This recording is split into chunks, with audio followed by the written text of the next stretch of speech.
Hello అందరికీ, మరమరాల దోశ ఎప్పుడైనా try చేశారా? చాలా టేస్టీగా ఉంటుంది.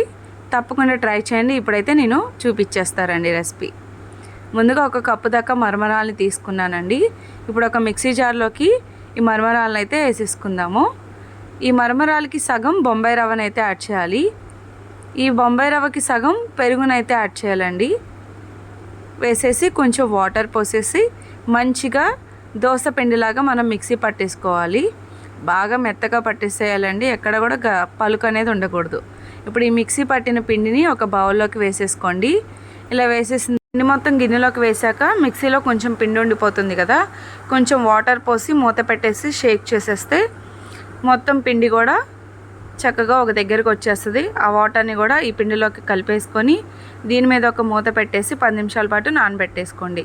ఇది నానే లోపల నేనైతే వెజ్జీస్ యాడ్ చేసుకుంటున్నానండి. దీంట్లోకి మీకు నచ్చితే అన్ని వెజిటేబుల్స్ వేసుకోండి, లేదు అనుకుంటే ఆనియన్, పచ్చిమిర్చి ఒకటి యాడ్ చేసుకోవచ్చు.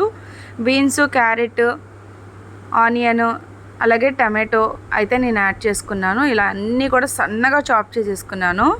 చాపింగ్లో వేసేసుకొని ఇలా మొత్తాన్ని కూడా దీంట్లోకి వేసేసి దీంట్లోకి నేనైతే కొన్ని స్పైసెస్ యాడ్ చేస్తున్నాను.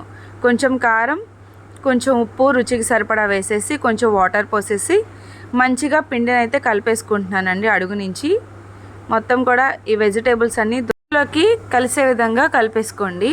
ఇది మొత్తం కలిపిన తర్వాత పక్కన పెట్టేసుకుని స్టవ్ వెలిగించి పాన్ పెట్టి కొంచెం వాటర్ చల్లి ఆనియన్ రుద్దానమాట. అది క్లిప్పింగ్ అనేది మిస్ అయింది. ఇప్పుడు ఒక గరిటె పిండిని తీసుకొని దోశలాగా మొత్తాన్ని కూడా వేసేసుకోండి.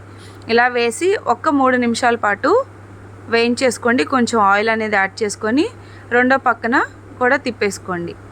అంతేనండి, ఎంతో సింపుల్ అండ్ టేస్టీ అండ్ డిఫరెంట్గా ఉండే మరమరాల దోశ అయితే రెడీ అయిపోయింది.